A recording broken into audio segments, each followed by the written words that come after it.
పోలవరాన్ని ఏం చేశారో మీరు చూశారు. ఎప్పుడో పూర్తి అయిపోయి ఉండాలి. ఆ రోజు తెలుగుదేశం ప్రభుత్వం కంటిన్యూ అయి ఉంటే 2020కి పోలవరం ప్రాజెక్టు పూర్తయి మీ అందరికీ పునరావాసం కూడా ఇచ్చి మీరు కూడా ఇప్పటికి సెటిల్ అయ్యేవారు. దగ్గర 400 కోట్ల రూపాయలతో డయాఫామ్ వాళ్ళు కడితే అది ఈ రోజు మొత్తం మునిగిపోయి కొట్టుకొని పోయి ఇప్పుడు 990 కోట్ల రూపాయలు ఖర్చు పెట్టే పరిస్థితికి వచ్చాం. అదనంగా ఇంకొక డయాఫామ్ వాళ్ళు కడుతున్నాం. జగన్ దమ్మున్న మగాడు.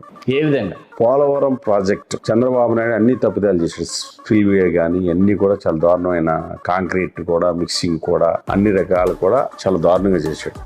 దాన్ని కంప్లీట్ చేయాలంటే ప్రతి ఒడి కత్తిమీద స్వామి. సెంట్రల్ గవర్నమెంట్ అనుమతి తీసుకున్నా కత్తిమీద స్వామి. అది చంద్రబాబు నాయుడుకి వచ్చిన అవకాశాన్ని అతను దుర్వినియోగం చేశాడు, సద్వినియోగం చేయాలి. ప్రతి ఒక్కడేమనుకున్నారు, అనుభవించడం చేసేస్తాడు, ఆంధ్రాలో చేసేస్తాడు. దాంట్లో దుర్గగుడి ముందు ఫ్లైఓవర్ వేయలేకపోయారు మొత్తం 5 సంవత్సరాల కాలంలో.